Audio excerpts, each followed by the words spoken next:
ప్రభుత్వ మెడికల్ కాలేజీల కాంట్రాక్టర్లను రద్దు చేయడం జగన్ తాత వల్ల కూడా కాదు. ప్రభుత్వ అభివృద్ధి విషయంలో అడ్డుకుంటాను అంటే కూటమి ప్రభుత్వం చూస్తూ ఊరుకోదు. గొడ్డలిపోటును గుండెపోటుగా చిత్రీకరించిన చరిత్ర జగన్దే. గులకరాయి, కోడికత్తి విషయాల్లో సోషల్ మీడియాల ద్వారా అపోహల సృష్టించి ప్రయత్నం చేశాడు. జగన్ కాంట్రాక్టర్లను బెదిరించి తాము అధికారంలోకి రాగానే మీ అంత చూస్తామని కాంట్రాక్టర్లను బెదిరిస్తున్నాడు. 4 ఏళ్ల తర్వాత తాము అధికారంలోకి వస్తానని జగన్ కలలు కంటున్నాడు. మీ ప్రభుత్వ హయాంలో మెడికల్ కాలేజీలు కట్టకపోవడం వల్ల వేలాది మంది విద్యార్థులు నష్టపోయారు. మెడికల్ కాలేజీలపై సత్యకుమార్ 320 మెడికల్ కాలేజీలను 780కి పెంచింది నరేంద్ర మోడీ. 4 ఏళ్ల కాలంలో మెడికల్ కాలేజీ పూర్తి చేయకుండా జగన్మోహన్ రెడ్డి పూర్తి చేయకుండా నిద్రపోయాడు.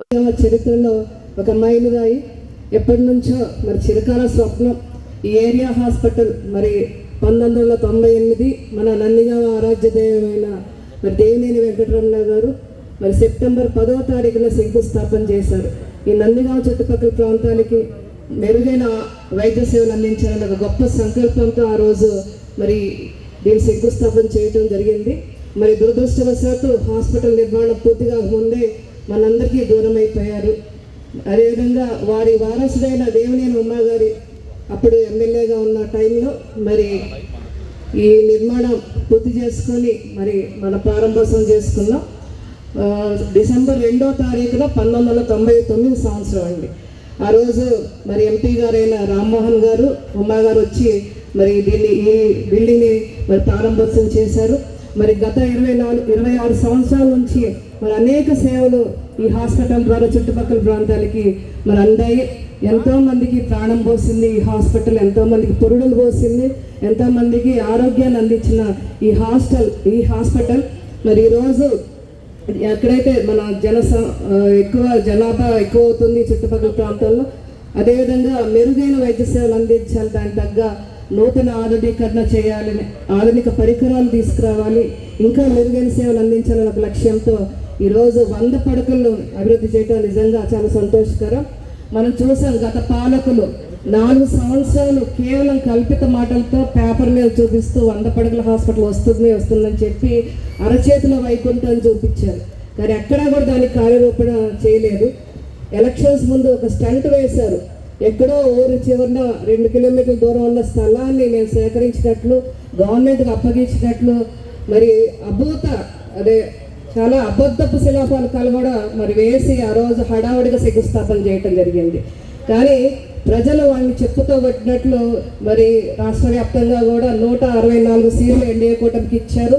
అదేవిధంగా ఇక్కడ నందిగామ నియోజకవర్గంలో కూడా 27,000 చిల్లరతో మరి భారీ మెజార్టీతో ఇక్కడ ఎన్డీఏ కూటమి జెండా ఎగరవేయడం జరిగిందండి. ఈరోజు అధికారంలోకి వచ్చిన తర్వాత వెంటనే మేము దీన్ని పరిశీలిస్తే అసలు భూసేకరణ జరగలేదు. అంతా కూడా ప్రజల్ని కేవలం అబద్ధాలతో వాళ్ళు మరి మాయమాటలతో వెళ్ళిపుచ్చారు. ఈరోజు తప్పకుండా ఇక్కడ ఏదైతే 26 సంవత్సరాలుగా ఇక్కడే ఈ స్థలంలోనే ఈ హాస్పిటల్ ద్వారా అనేక మంది సేవలు అందాయి కాబట్టి ఇక్కడే దీన్ని అభివృద్ధి చేయాలనే ఒక గట్టి సంకల్పంతో వచ్చిన అడ్డంకులన్నీ కూడా ఒక్కొక్కటి అధిగమించుకుంటూ మేము ఈరోజు కార్యరూపం చేయడం చాలా సంతోషంగా ఉంది. మేము హాస్పిటల్ ఇక్కడ అభివృద్ధి చేస్తామని చెప్పి మళ్ళీ కుటిల ప్రయత్నాలు చేశారు. అంటే మన గవర్నమెంట్లో కూడా వాళ్ళు కుటిల ప్రయత్నాలు చేశారు. కోర్టులో వేశారు, కోర్టు చెంపదెబ్బ కొట్టింది వాళ్ళకి. అదేవిధంగా మళ్ళీ మండలి సభ్యులు ఎమ్మెల్సీ అరుణ్ కుమార్ గారు ఆపాలని చెప్పి మళ్ళీ శాసన మండలిలో మరి గౌరవ మంత్రి గారిని ప్రశ్నించడం జరిగింది. మంత్రి గారు గట్టిగా సమాధానం చెప్పి వారిని నోరు మోయించారు.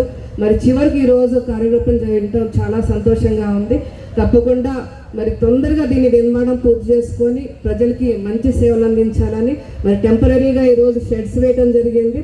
ఆ షెడ్స్ ద్వారా మరి సంవత్సరంన్నర కాలం మరి వైద్య సేవలు అందుతాయి. కాబట్టి నేను డాక్టర్లకి చైర్మన్ గారు చెప్పేది ఏంటంటే ఎక్కడా కూడా ఈ హాస్పిటల్ ప్రాణం పోయాలి, కానీ ప్రాణం ఎక్కడా కూడా ఎవరికి మనం తీయకూడదు.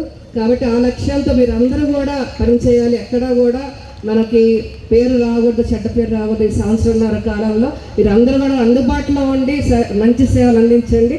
మనకి సంవత్సరాల కాలంలో మంచి బిల్డింగ్తో మళ్ళీ ఒక మంచి రోజున మళ్ళీ మనం ఈ బిల్డింగ్ని ప్రారంభోత్సవం చేసుకుంటాం. కాబట్టి మరి దీనికి సహకరించిన అడుగున మనకి సహకరించిన మంత్రి గారికి మనం అందరం కూడా గట్టిగా చప్పట్లు బట్టి ధన్యవాదాలు చేసుకుందాం.